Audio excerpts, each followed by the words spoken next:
discussion, and we can get going.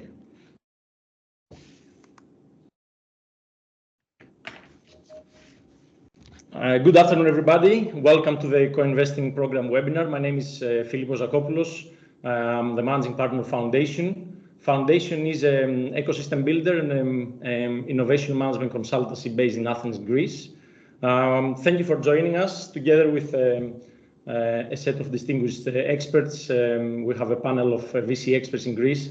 Our aim is to give you an overview of the Greek ecosystem, to try and understand the innovation state, the startup state, what is happening, the investments, what are the challenges, what are the successes, how do we hope to move forward in several directions. This is a discussion that is going to be recorded. The goal of this is to be kept as part of the co-investing program and to be used by other investors that want to reach out to the Greek ecosystem and maybe to connect with some of you guys and understand better how they can move forward with co-investing opportunities.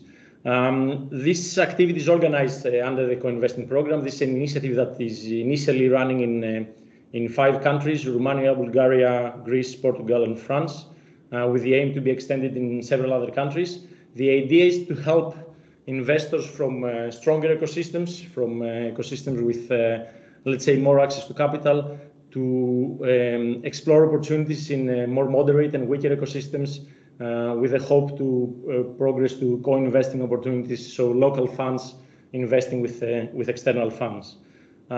Together with me today for this discussion, I have 4 experts that are a part of the local VC scene. I will introduce you all guys, but I will also ask you to give a short intro about yourselves and maybe a very short intro about your VC and your thesis. So together with us, we have Ms. Dora Drahana. She's a partner at Unifund. We have Mr. Thomas Athanasiou. He's a partner at Lestone Capital. We have Dimitris Kalaros-Voussiou. He's a partner at Apiron Ventures, and we have Yorgos Moustoulas. He's a partner at Metavalon VC. I will try and take you in sequence now as I see you, but later on in the discussion, you can all jump in. I will direct some questions to one of you, but you can all jump in and discuss. So, Dimitris, starting with you, can you give us a short intro about yourself and your VC fund?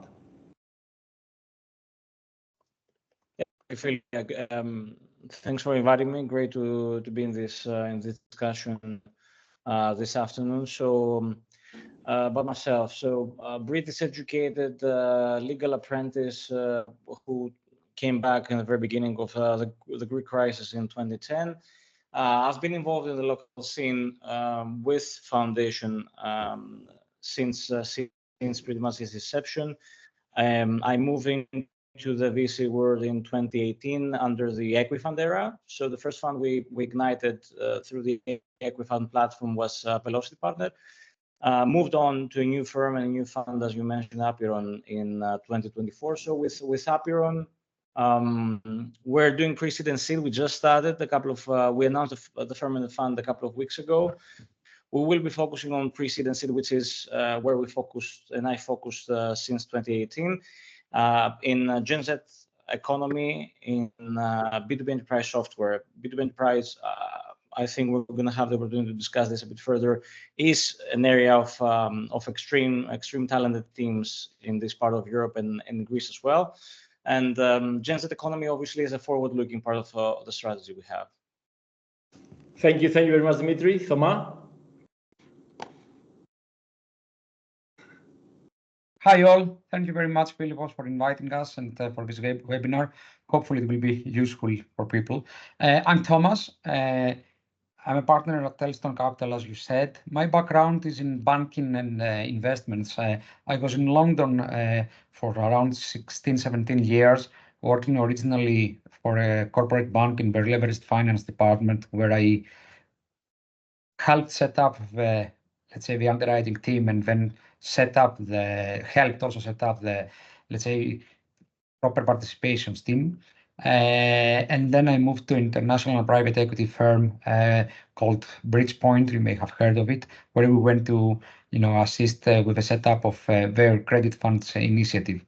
And I came back to Greece because I actually believe in the ecosystem and believe in the quality and quantity of the human capital here and ideas, and we'll go into that in detail, I assume, later on. But on this basis, we, together with two partners, Jason Manolopoulos and Michalis Stagos, we founded Elstone Capital a couple of years ago. We are, I would say, quite early stage in terms of deployment fund. But what we do is we do investments in seed plus, maybe Series A phases. We are, I would say, sector agnostics, but we do focus on three big megatrends: digitalization, operational improvement, we call it life in the 21st century, and the whole sustainability element. I would say our tickets are probably close, average ticket around 1 million, 500 plus, 500K plus. And we do need and we want for our investments to have Greek operations or be based in Greece. And we want to use this to help the ecosystem and also help grow the startup community. Thank you very much, Thomas. Yorgo, moving to you. So Yorgos from Metavalon VC, currently in our second fund that started last year. First fund started in 2018. Focus for the first fund, for both funds, is both sector agnostic, but with a heavier emphasis on B2B, proprietary tech and deep tech across sectors.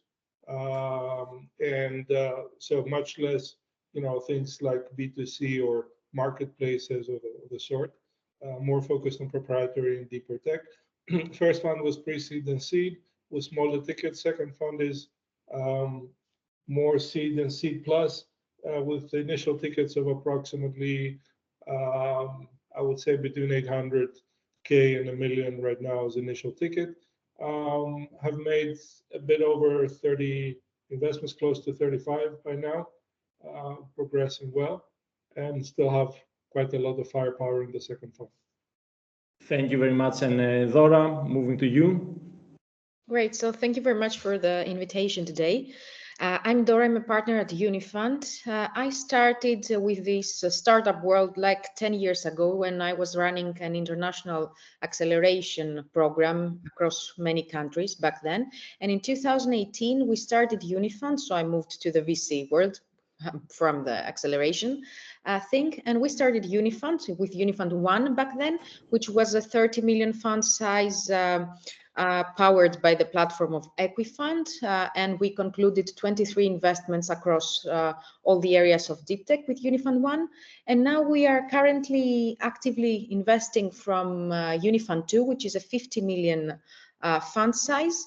And we are looking for deep tech startups and spin-offs across all the sectors. We're industry agnostic, although we have some favorite ones, in order to make some 20-25 investments from the pre-seed, seed up to late seed, early Series A sectors. Thank you very much, all of you. So now trying to move to the main part of this discussion, try to give an overview of the Greek ecosystem. Dimitris, I will start with you. If you try to describe the Greek scene currently, okay, maybe moving a bit back, but currently, how is the startup scene evolving? How is the investing scene evolving in Greece? If I heard this for me, right? Yes, that's why I mute myself. Yeah, wonderful.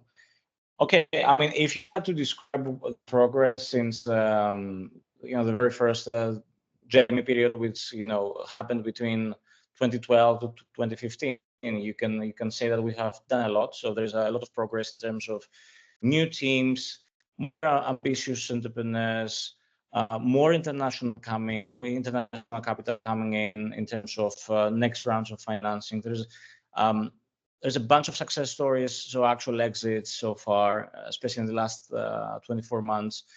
Lots of activity, lots of good news that are mainly deriving from the equity fund period. So our funds, you heard that Metavalon, Unifund, and my first fund, Velocity, was actively investing between 2028 and 2021, 22, pretty much. So these 4.5 years were quite fruitful years, and this sort of vintage actually produces the Series A, Series B, Series B plus rounds we hear recently.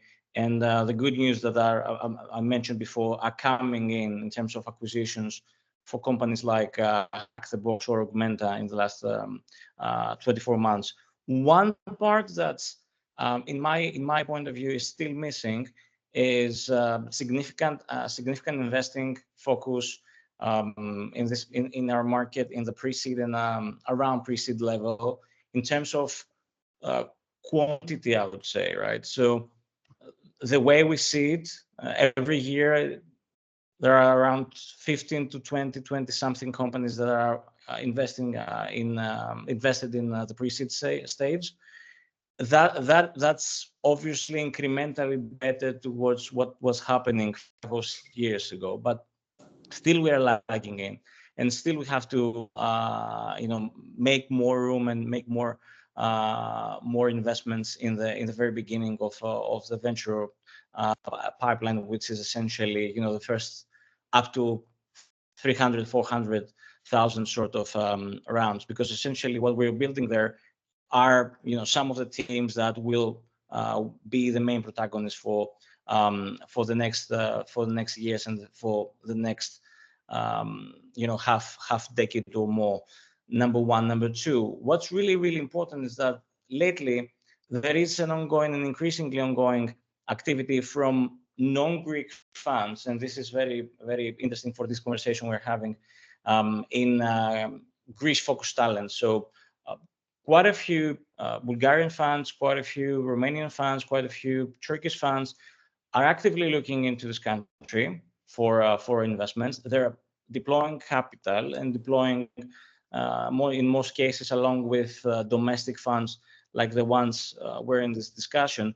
So to me, it's very profound that the next phase of growth and development for the regional startup ecosystem in Europe will be characterized by cross-border investment. So the things that I just described, funds from other countries investing in Greece, vice versa, and so on. So in a nutshell, there's a very significant progress since inception of the ecosystem. Still, we need to unlock potential in terms of new talent and new teams. And in my point of view, and I'm very happy to discuss this further, although most of our international investments with our first funds were also driven by Greek diaspora, we need to do more and be more closer to the Greek diaspora, which is a high quality, to some extent, still untapped pool of talent there. Thank you very much, Dimitri. Yorgo, if I can jump to you to dig a bit deeper, if you can try to describe a bit more the Greek scene. For example, what are the main sectors that we're investing on, or where do you see interest currently, or what is the ticket sizes approximately, or what is the kind of exits that we have in this country? If you can try and give your overview of the Greek scene with your experience, because you have extensive experience over the last few years. So I'd say the majority of the, as a small ecosystem in a small market, we do see things in the B2C space, but not really that many, because essentially, as every other, I'd say, Central and Eastern European ecosystem, the local markets are too small to sustain B2C models, apart from the concept of national champions and the like. But so it's obviously better to get some traction in the B2B space, and so I would say that we have both some success stories on the enterprise software and SaaS space, as well as deeper tech and or pure deep tech actually cases, including first exits that most of other funds have had, including ourselves. Our first exit significant exit was in semiconductors, right? Which there have been other exits in the past and after us, but the in that space, but it's a kind of sort of more niche and particular space. But so all in all, I think that we need to keep in mind the sort of maturing of the ecosystem, and you see that both by, as I think Dimitris mentioned, seeing more and more European investors and even American, but mostly European investors coming in and investing in follow-on rounds from more mature ecosystems like Germany, France, UK. That's number one. And the other encouraging thing is that you have this sort of you're starting to get the ball rolling on the virtuous cycle from founders, from startups that have just exited, reinvesting their money into the ecosystem. So we have, I would say, one of the probably significant differences to 6 years ago is we have a lot more angels right now, including an angel fund, but independent of that, also independent angels investing various sums from very small, like 10K to, a couple 100K or sometimes more, which was not the case six years ago. And this essentially also covers, the first really pre-seed, very, very early stage where there were no options. And that's why funds like us or Unifund used to do very small tickets 6 years ago. And we don't do that anymore because there's no need. The sort of bracket has been sufficiently covered. So I take all that as indications of a still nascent ecosystem, but still, it's starting to mature a little bit. Of course, there's still a lot of work to do, but we're seeing signs of maturing. That's great. Thank you very much. Dora, moving to you. Again, your view of the ecosystem, but if you can focus more on the things that we have done well. I mean, there are some things that we're doing well. What are these? What can we learn from these? Yeah. Actually, the case of the exits that run as a flywheel in the ecosystem was mentioned very well previously, but it's not something that we do or do not do well. It's something that we should be doing more. If I can mention some things that I think that can affect the way that we are working and can mobilize more our ecosystem, definitely the whole state support, governmental initiatives, funding, and so like Equifund that Dimitris mentioned before, or other tax initiatives for angel investors, for startups, and so is something that we should do more. It's something that we have started doing. For example, Equifund was a very good example of how you mobilize the economy towards the startup world. But it's something that, of course, we should be working more on it in order to foster, let's say, this entrepreneur-friendly environment. Other than that, the thing that I think that we do well, and of course we should do more, is creating more strong support, let's say, ecosystems. For example, in Greece, we have many support networks like Endeavor Greece Foundation is a support network. The Hellenic Initiatives is a support network. So a place or an institution where someone can find mentoring, networking, funding opportunities for startups, and so. And all these networks facilitate the knowledge sharing and collaboration, which are crucial for growth. So this is something that affects positively this kind of economy. And of course, the third thing that I want to mention is to give some more emphasis on the first, let's say, entrepreneurial stages, the education and training. And we have some organizations in Greece, such, for example, the Athens Center for Innovation, for Entrepreneurship and Innovation, such as the one offered by NBG Business Seeds. All these programs and boot camps that provide critical, let's say, entrepreneurial training in the first steps, is something that would help all this economy. And after that, of course, we have, for example, EGG from Eurobank that supports so many startups and spin-offs over the years. Other than that, a last thing that I want to mention is that Greece is a very small market. However, it's a niche market. So startups that start from here have a very good test market to test their products and let's say create some first validation and then expand to bigger markets such as the UK, Germany, or the US. So it's good that you can start from here, of course. You can create your first steps and validation and then move on to the next. That's great. Just to give some context, a bit better context, two names that you mentioned, the Jeremy initiative and the Equifund initiative. Both of these initiatives, Jeremy initiative started in 2012, the Equifund initiative started in 2018, were initiatives that started under the European Investment Fund, and they were fund-to-fund vehicles that sort of helped kickstart the investment ecosystem in Greece. Thomas, moving to you, there are definitely things that we are doing well. It's as Yorgos mentioned, it's still early, but it's a maturing ecosystem. We're moving forward. But what are the main challenges that we have seen up to now? What are the main obstacles that we have seen in the ecosystem? Yeah, thank you. Yeah, that's an interesting point. I mean, I would say that, and to add, and actually, exactly to what all three mentioned before, the Greek ecosystem, I would say, okay, it cannot be compared to the US, UK, German, etc. But at the same time, it has developed a lot in the last few years. We have a lot of growth ahead of us. And the biggest point, I would say, the biggest issue is it's part of Greece being a small market. By being a small market, it means that there are not that many opportunities. All the issues that a startup will typically face are more evident there. And this is why, and I will explain what I mean, but this is why it is important for all the participants, all the constituents of the Greek ecosystem and the general Balkan ecosystem to work together with the startups to help grow this whole community. If you think about it like, fundamentally, what are the key issues that a startup will face from founding to growing?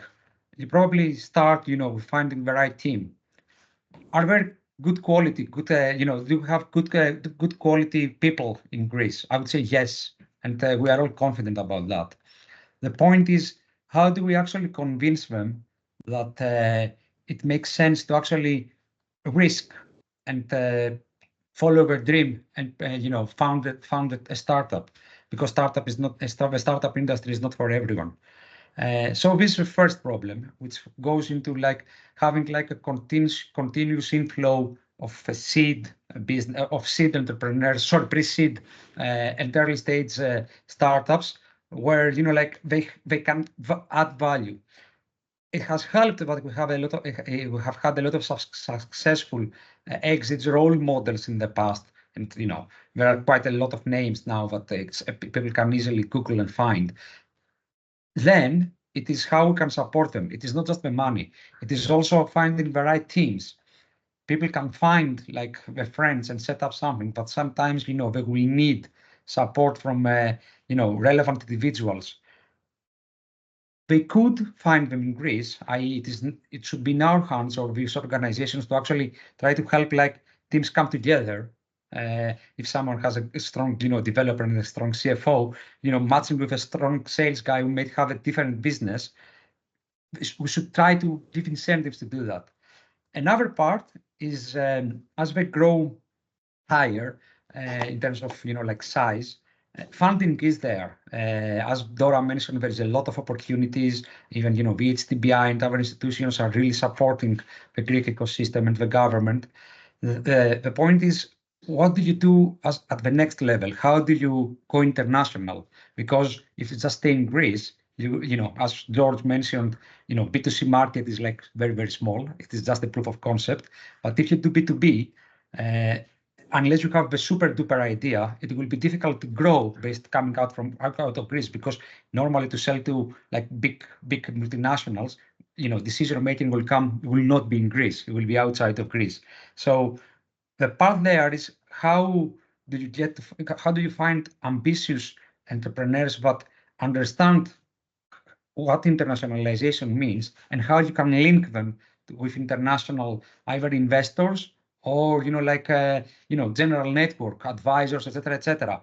So this is why it is really important what you are doing now in this co-invest webinar, because there are opportunities in Greece.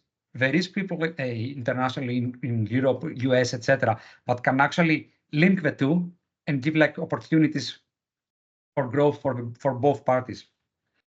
That's great, but as you were talking, I was thinking maybe it will be quite interesting to pick some of our case studies, some of the successes that we had in Greece, and mention them, or even some of the expected successes, either something quite strong or something that we expect to be our next UI path here in Greece.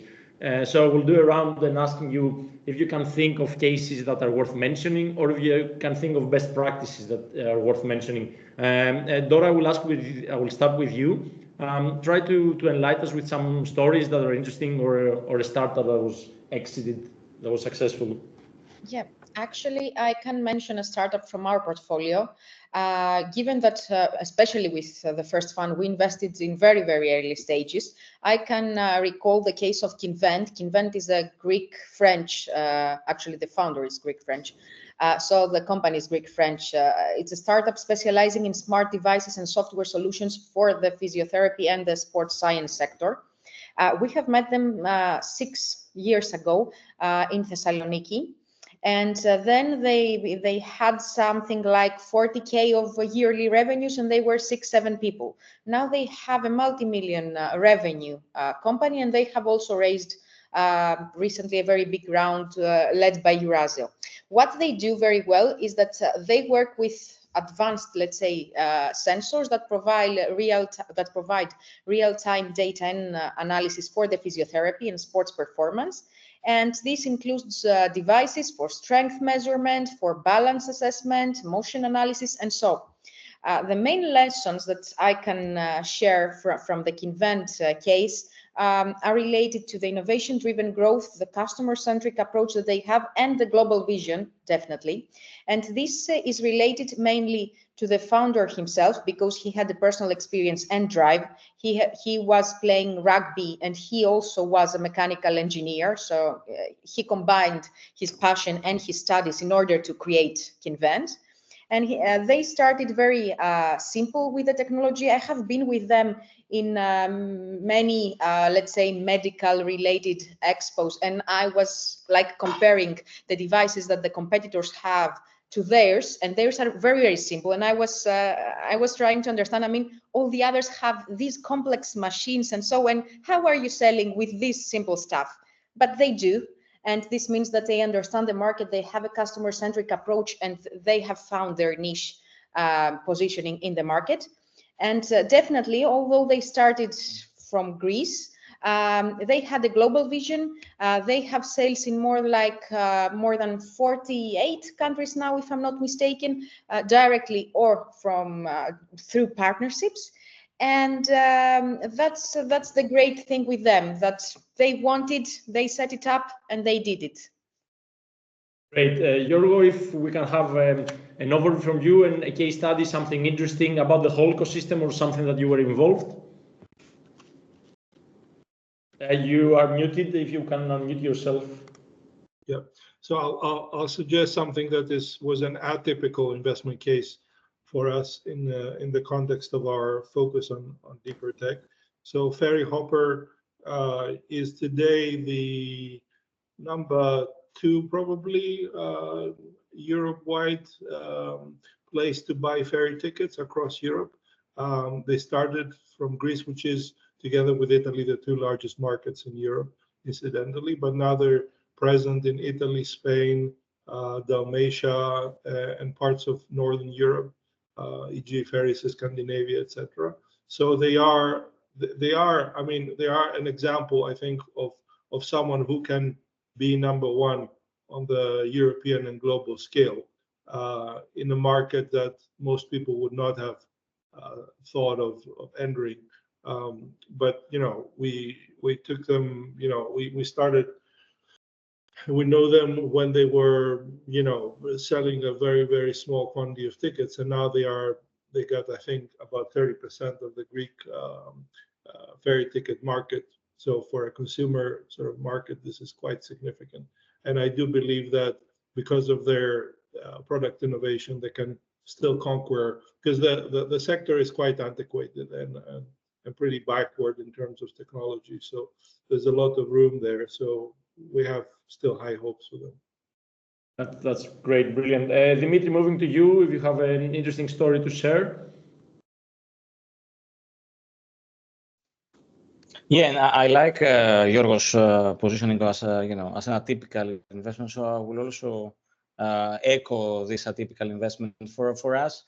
With Velocity, the first fund, an atypical investment was ICOMAT, which was we found them back in 2018, the very beginning of our investment period back then. The company hasn't even really formed. It was a spin out of the University of Bristol. So what you had there was a Greek PhD student of the University of Bristol having his thesis and having spent enormous amount of time and energy in the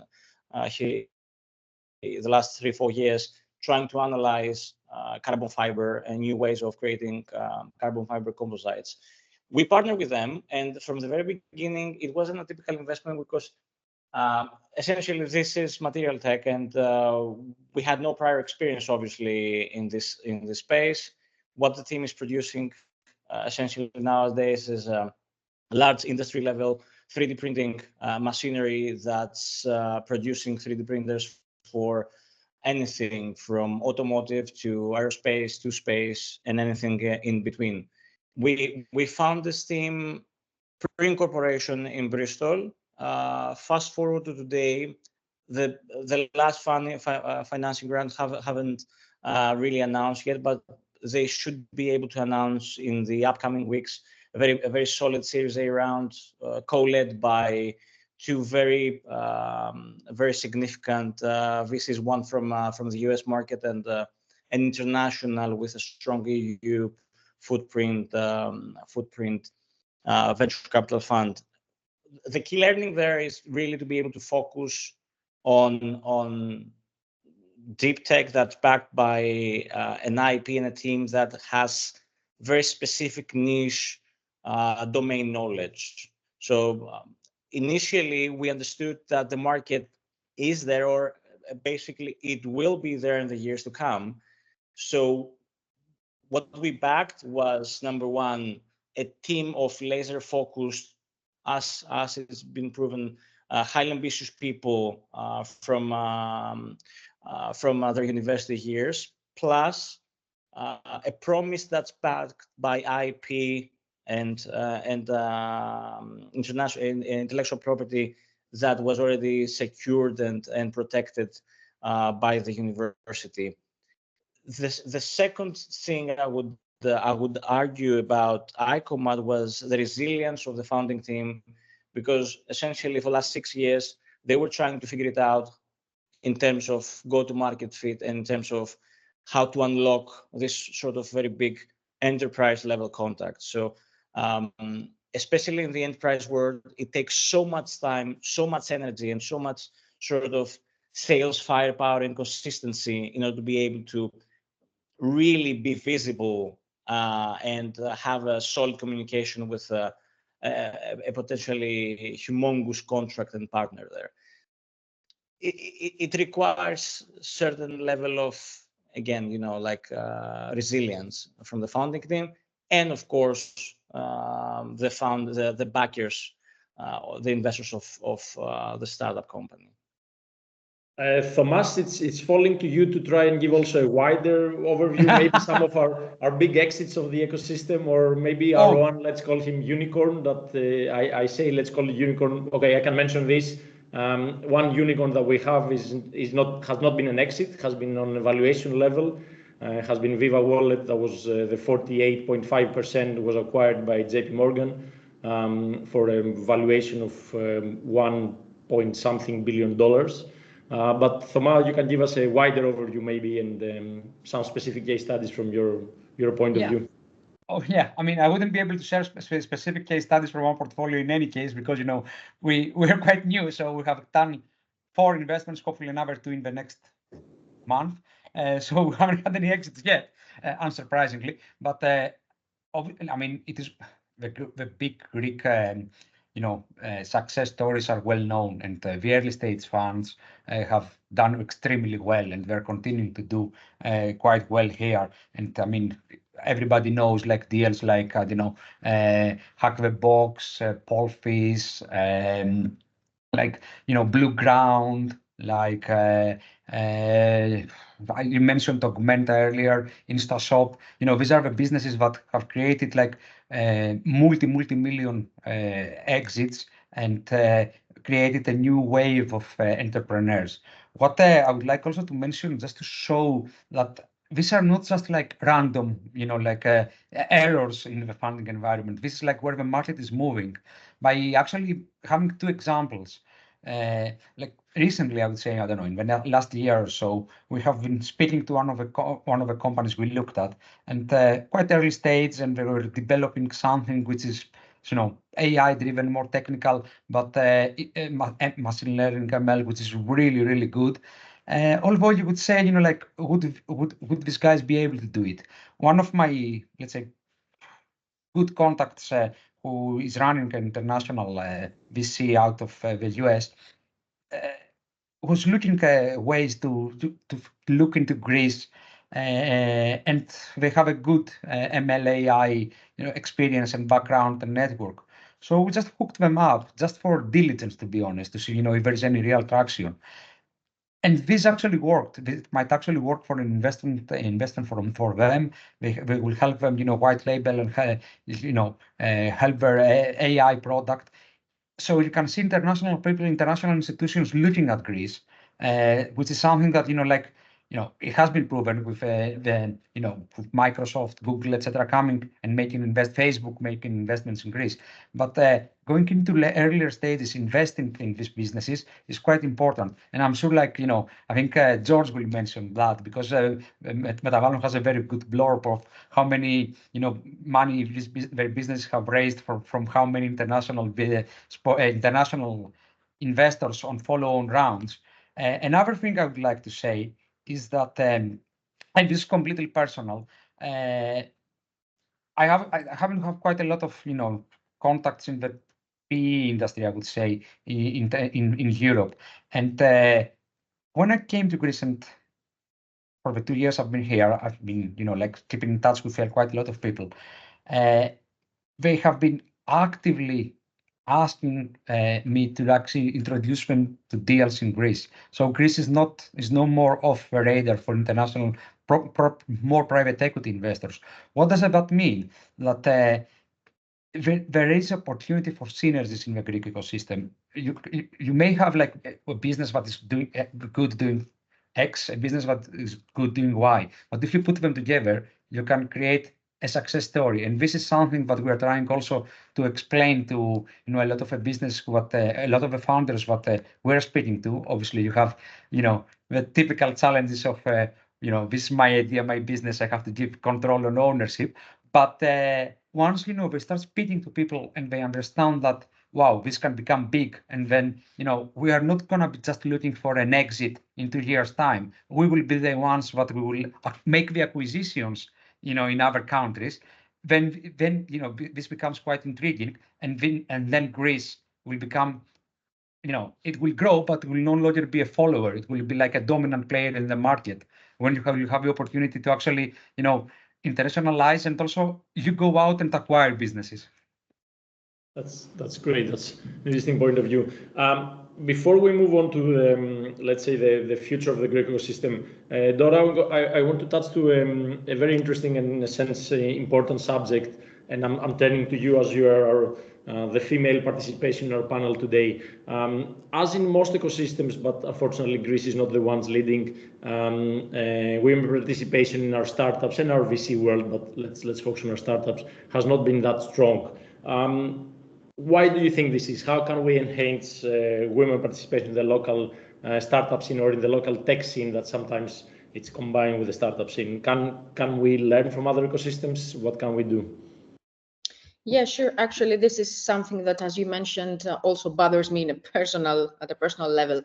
To be honest, even in our portfolio, we have a female participation of founders. It's not like 20, it's not more than 20%. So it's around that, like 1 out of 5, 10 founders is a female founder. And now the question is what we can do. We can see that, of course, this is not only the case for Greece. This is the case for many ecosystems around. However, there are some ecosystems or some countries that do not have, I mean, like the Nordics or some other countries that do not face the same problem, especially not at the same level, let's say. So what we can do to foster women participation in startups is also for me directly related to what we can do to foster all this participation also to the STEM education, because it's not only the startup thing, like the entrepreneurial mindset, but it's also the technical mindset. And while there are many women studying at the STEM sector, it seems that we do not promote the STEM education among girls at the same way. So this is something that we can do. Another part, of course, is to promote more inclusive policies. Companies should implement policies that promote gender equality, such as flexible working hours, parental leave, and anti-discrimination policies, because, of course, the startup world is a competitive one, is a stressful one, and I can tell that it's more difficult for a woman or for a mother, especially, to work in such a pace in this ecosystem related to a man sometimes. Third thing that I want to mention is related to the mentorship and networking opportunities. So if we create some mentoring programs specifically designed for women, and there are some organizations even here in Greece that do that, we can help them, let's say, navigate through all these challenges that this industry have. And also we have already some, as I've mentioned, like Women on Top, like Lean in Greece, that provides support and networking opportunities. And of course, last but the most important for myself is to showcase role models, like highlighting successful female entrepreneurs, VCs, tech founders, tech engineers, even if they are not founders. And so this can inspire, encourage other women, especially the younger ones, and this can lead them together with the mentorship and the education that we have mentioned, this could lead them to pursue such careers in the field. Thank you. So moving, let's say, to the last part of our discussion, try to see how we can enhance participation for the future. I'll turn back to you, Thomas. We've seen, you all mentioned that we've seen already that the Greek ecosystem is cooperating, is in the radar of other countries and other investors, both PEs you mentioned, but also we have a lot of co-investments. But what can we do more? How can we attract more foreign investment here? How can you guys, the VCs, what do you need to cooperate more with other VCs from other regions and from other countries? How we can enhance this? Thank you. I would say, first, I would say it is starting to happen. I mean, guys, we're here. We have co-invested on an investment together with Motaval. We're discussing something with Unifund. I'm sure there will be lots of opportunities with Dimitri as well.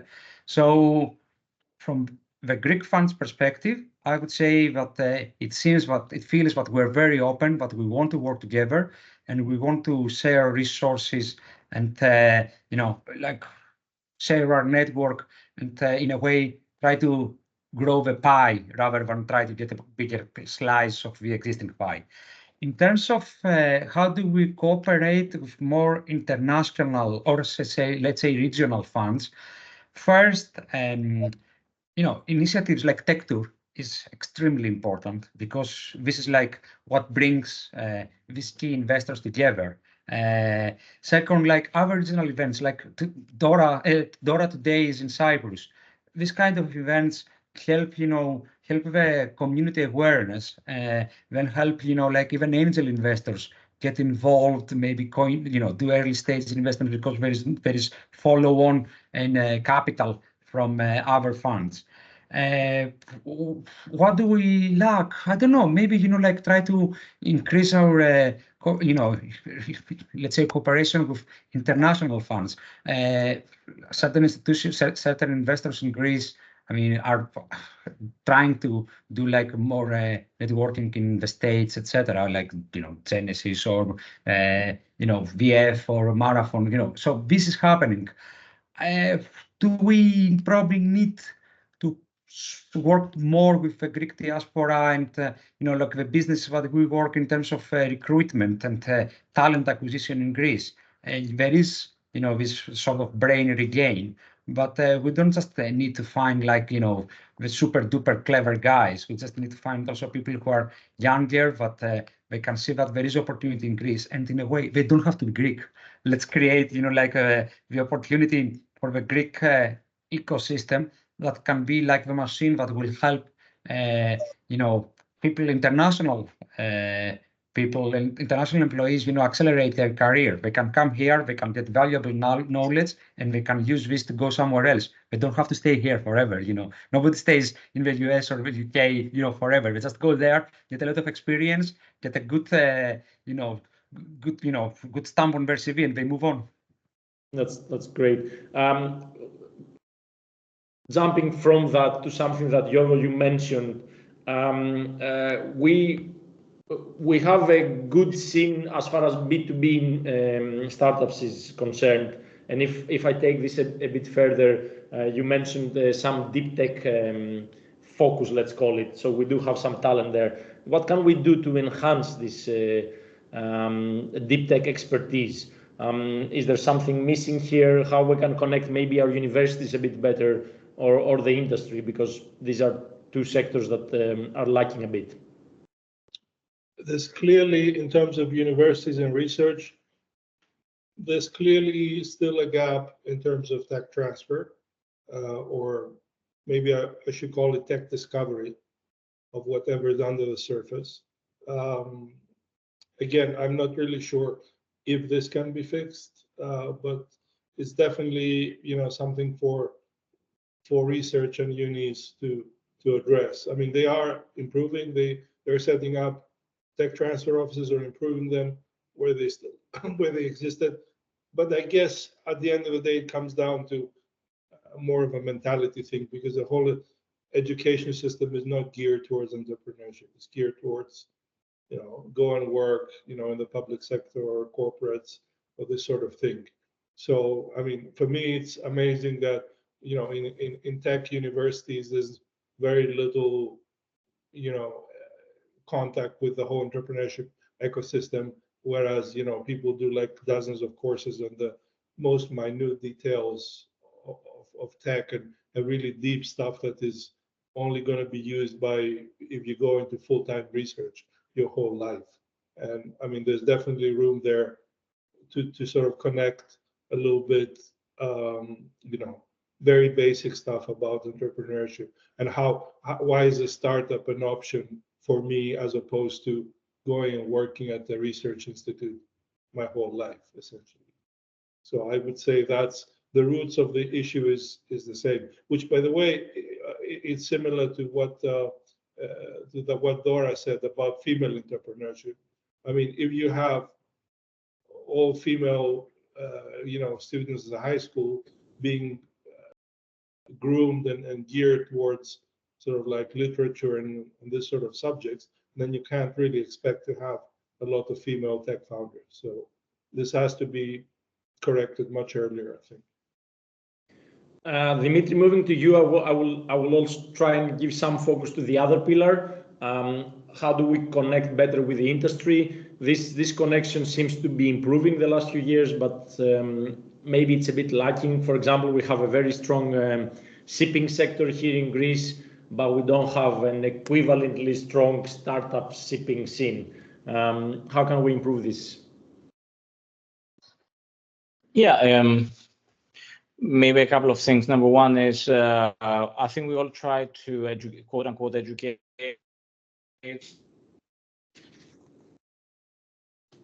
We are losing you, Dimitri. Maybe your connection is old man leadership in the startup market. I think to some extent we're succeeding. We're seeing an increased number of corporate. How about now? It's better. It's getting better. Yeah, it's better.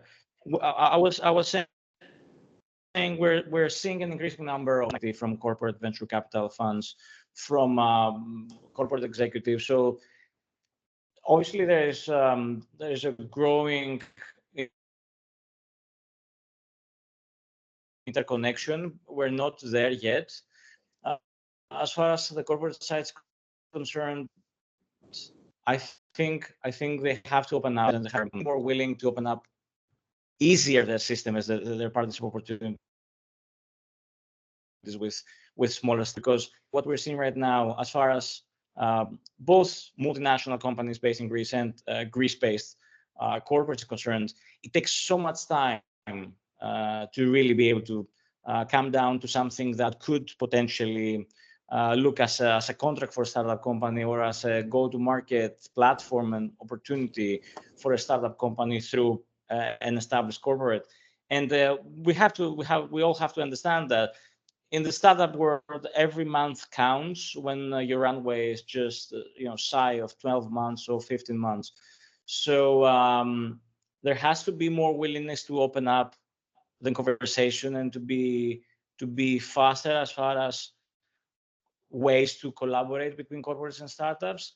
And our job as well is to try again to educate especially the shipping industry, and I would say also the travel industry, because obviously the travel sector, the tourism sector is a big sector as far as the GDP of this country is concerned, but we haven't really managed to have a global success in the space, right? So that's pretty much a couple of different angles to work on this startup and corporate tango in the next few years. Thank you very much to all of you. To be honest, I think we can say that we're reaching the end of our discussion. If I try to summarize a few points, Greece is a maturing ecosystem. We have some experience already. It's not early days, but there's a lot of effort still to be done. When we were discussing this, what Thomas mentioned, one great example is that 5-10 years ago we had only a few VC funds active. Now we're reaching a very healthy number, north of 15, maybe soon 20 VC funds active. We've seen that the Greek government has taken the flag, trying to create fund-to-fund initiatives. So the VC scene is growing steadily.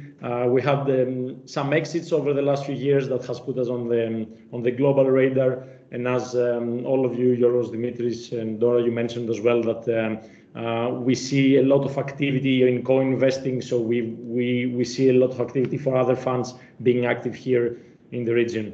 Hopefully this will continue. I thank you all once again. This initiative, the co-investing program, will soon try to help this interconnection even more. We have a lot more activities planned. One interesting next activity is that on the 26th of June, we will have our first roundtable discussion. How do you foster an inclusive innovation, and how do you engage in discussion between key ecosystem players? This is going to be organized by EUVC and Tech Tour. We're going to invite you all guys as well as the participants, and there are going to be participants from other regions and from other countries and ecosystem. Thank you very much again for your participation. Thank you. Thank you very much.